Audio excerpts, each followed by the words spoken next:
पुणे जिल्हा परिषदेच्या निवडणुकीची आज निकाल जाहीर झाल्यानंतर जिल्हा परिषदेवरती सर्वाधिक मताधिक्याने या ठिकाणी ज्या उमेदवाराने विजय मिळवला त्या मोनिका हरवडे यांच्याशी आपण चर्चा करणार आहोत.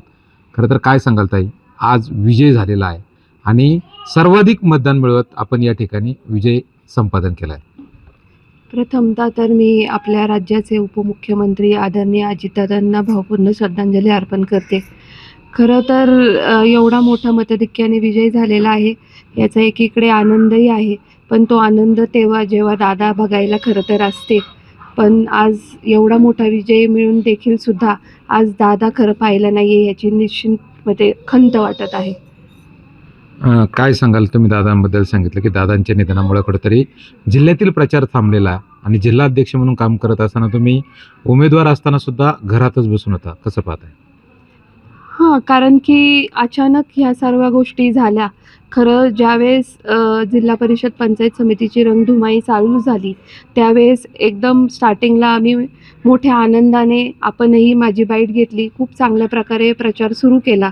पण अचानक ती सकाळ खूप म्हणजे आमच्यासाठी काळा दिवस म्हणलं तरी वावगं ठरणार नाही अशी बातमी आली आणि त्यानंतर आम्ही सगळे स्तब्ध झालो. कारण की असं झालं की गड आला पण सिंह गेला, ही खरं खंत आम्हाला आहे. त्यानंतर मग आम्ही काही वेगळं रोड शो असेल, बाकीच्या सगळ्या गोष्टी असेल हे न करता फक्त आम्ही घरोघरी जाऊन पत्रक वाटत हात जोडत होतो आणि विनंती करत होतो. एवढीच म्हणजे आम्ही अशा साध्या पद्धतीने प्रचार त्यापुढे चालू ठेवला. दादांना भावपूर्ण श्रद्धांजली म्हणून जिल्हा परिषदेवरती कुठेतरी एक बहुमत तुम्हाला दिलेलं आहे. राष्ट्रवादीच्या वतीने सत्ता स्थापन करत असताना दादांचा जो विचार आहे तो पुढे कसा नेणार? नक्कीच दादांची इच्छा होती की झेडपीमध्ये पुणे झेडपीवर राष्ट्रवादी काँग्रेसचा झेंडा फडकवला पाहिजे आणि खरं तर आज तो दिवस आलेला आहे. हीच खरी भावपूर्ण श्रद्धांजली सर्व पुणे जिल्ह्या मायबापांनी त्यांना खरं अस्तित्वात आणली आणि दिली.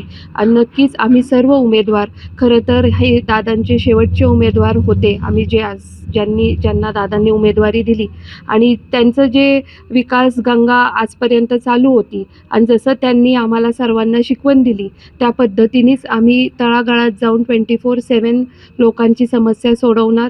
जसं त्यांनी अहोरात्र जनतेसाठी दिलं त्याच पद्धतीने दादांच्या पावलावर पाऊल ठेवून आम्ही काम करण्याचा निर्धार केलेला आहे. सुनेत्रा भाभींकडे कुठेतरी राज्याची एक धुरा सांभाळलेली, उपमुख्यमंत्रीपद दिलेलं आहे आणि पक्षातील कार्यकर्ते म्हणून त्यांच्याकडे आशेने पाहताय, कसं पाहताय तुम्ही?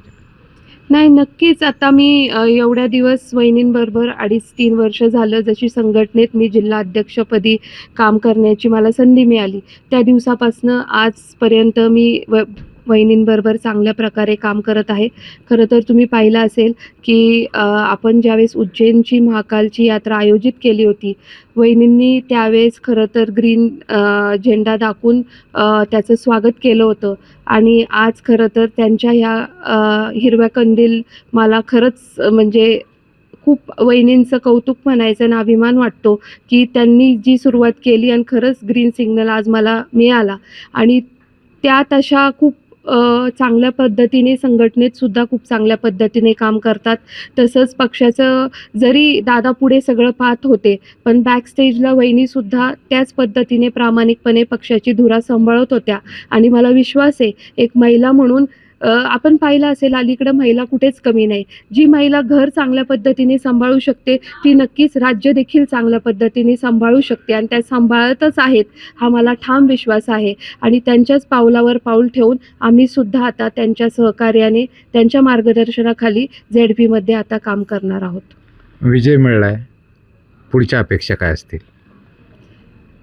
पुढच्या अपेक्षा अशा फार काही नाही आहेत. ते जे काही वहिनी ठरवतील तो माझ्यासाठी अंतिम निर्णय असेल. तसं विजय खूप मोठ्या मताधिक्याने झालेला आहे.